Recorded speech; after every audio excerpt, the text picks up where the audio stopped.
اس حاکم مطلق نے جسے حاکم بنایا، فلا وربک لا یؤمنون حتی یحکموک فیما شجر بینہم، اے میرے حبیب وہ مومن ہی نہیں ہو سکتا جو آپ کو حاکم نہ مانے۔ اس حاکم مطلق نے جسے حاکم بنایا اسے مصطفیٰ کہتے ہیں، اور اس مصطفیٰ کو حکم دیا کہ غدیر سجاؤ، اور غدیر کے میدان میں جس اللہ نے تمہیں حاکم بنایا تھا وہ اللہ کہہ رہا ہے علی کو حاکم بناؤ۔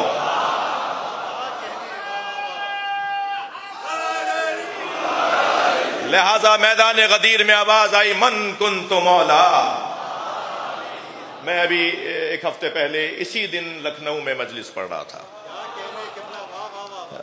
تو علامہ ڈاکٹر قلب صادق کا شہر، ان کے یونٹی کالج میں بھی میں کالج دیکھنے گیا، شیعہ کالج بھی دیکھنے گیا، اور ناظمیہ اور سلطان المدارس مدرسوں کو بھی دیکھنے گیا جی، تنظیم المکاتب، جامعۃ الزہرا، جامعۃ التبلیغ، ان اداروں میں جانے کی توفیق ہوئی۔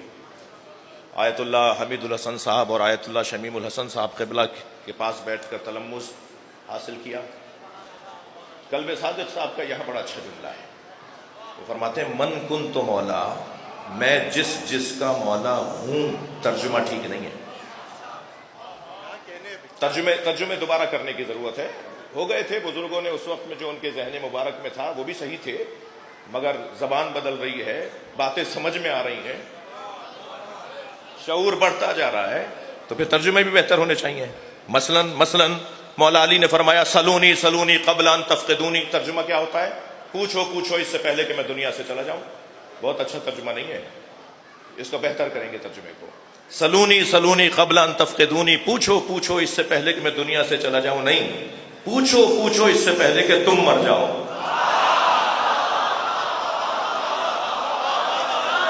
علی کہاں مرے؟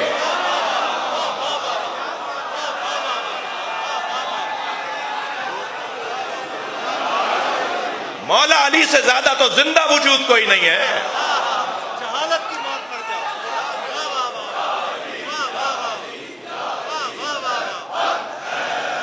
پوچھو پوچھو اس سے پہلے کہ تم دنیا سے چلے جاؤ۔ وہ قوم مر جائے گی جو علی سے دور ہے، اور وہ قوم زندہ رہے گی جس کا نعرہ ہی علی ہے۔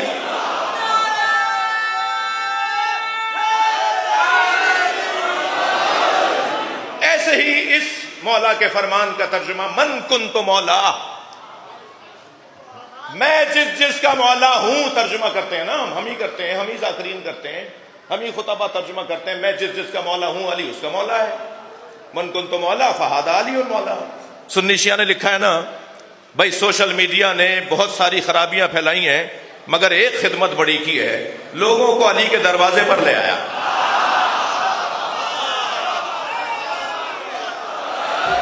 بہت ساری الجھنیں دور ہو رہی ہیں، مجھے تو امام کے ظہور کی خوشبو آ رہی ہے۔ بھائی تھوڑی گردن ہلاؤ، بات جا رہی ہے تو امام کے ظہور کی خوشبو آ رہی ہے، اس لیے کہ ظہور سے پہلے حقائق کھلیں گے۔ سب دل سے آئیں گے نا، سب قبول کریں گے نا، زبردستی کوئی نہیں آئے گا، حقائق روشن ہو جائیں گے تو خود بخود آ جائیں گے۔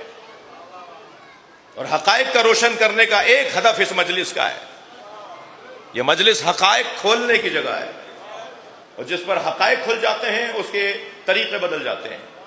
میں ایک جگہ سے گزر رہا تھا، راستے میں سانپ بیٹھا ہوا تھا، میرے بڑھتے ہوئے قدم رک گئے، میں سوچنے لگا یہ موذی ہے، ڈسے گا، حملہ کرے گا۔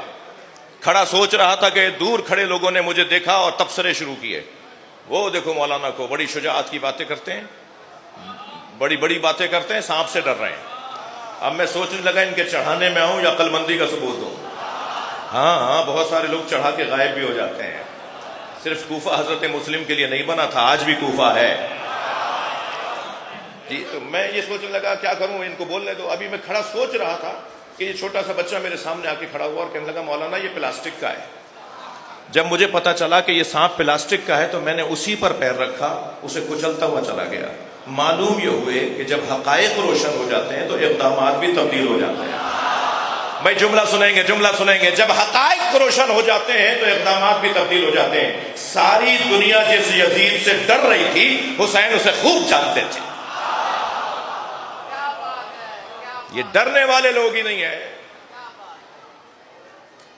سب سے زیادہ استعماری طاقتوں کو جس چیز سے خوف ہے وہ ہے عزاداری. یہ کوئی سیاسی جلسہ تو ہو نہیں رہا جی, یہ تو ذکر ہو رہا ہے نا, عبادت ہو رہی ہے, مگر اس کا نتیجہ ہے اہل بیت سے وابستگی. اسی مجلس میں مجھے معلوم ہے میرے برادران اہل سنت تشریف فرمائے جی, وہاں ابھی لکھنؤ کی مجلس میں ہندو اور پنڈت آئے ہوئے تھے. در حسین پہ ملتے ہیں ہر مزاج کے لوگ. بھائی خبردار, میرے بھائی سید بھائی نے, ابن بھائی نے, قاسم نے, طالب بھائی نے, انہوں نے کوئی دروازے پہ کھڑا تو نہیں کیا ہوا جو شناختی کارڈ چیک کرے کہ آنے والا کون ہے جی. شیعہ امام حسین کی عزاداری کے مالک نہیں ہے, نوکر ہے, اور نوکروں کو اپنی اوقات میں رہنا چاہیے. یہ سارے مولا کے مہمان بیٹھے ہوئے ہیں. شاعر کہتا ہے در حسین پہ ملتے ہیں ہر مزاج کے لوگ, یہ دوستی کا وسیلہ ہے دشمنی کا نہیں. ایسا ہی ہے.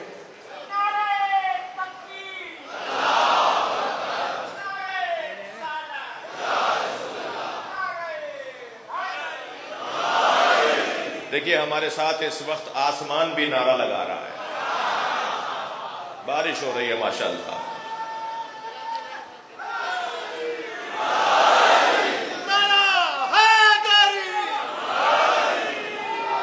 بھائی مل کے لگائیے, مل کے لگائیے, مل کے لگائیے.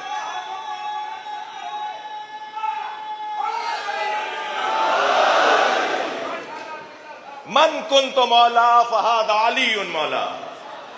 میں جس کا مولا ہوں علی اس کا مولا ہے. ترجمہ بدل رہا ہوں اور دلیل سے بدلوں گا.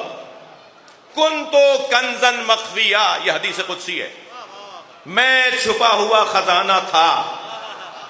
اللہ کہہ رہا ہے کنت کنزن مخفیہ, میں چھپا ہوا خزانہ تھا. فاحببت ان اعرف, میں نے چاہا کہ پہچانا جاؤں. فخلقتک یا محمد, اے محمد میں نے تمہیں بنایا اس لیے تاکہ میں پہچانا جاؤں. کیا ترجمہ کیا میں نے؟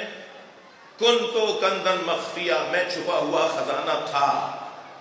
نبی فرما رہے ہیں من کنت مولا, تو ترجمہ کیا ہوگا؟ میں جس کا مولا تھا. فہذا علی مولا, علی اب اس کا مولا ہے. نبی کی رحلت کے بعد خلافت کی بحث چھیڑنے والوں, میرا مجمع میرے ساتھ نہیں ہے, نبی کی رحلت کے بعد خلافت کی بحث چھیڑنے والوں, نبی نے اپنی زندگی میں بتا دیا خلیفہ کون ہے.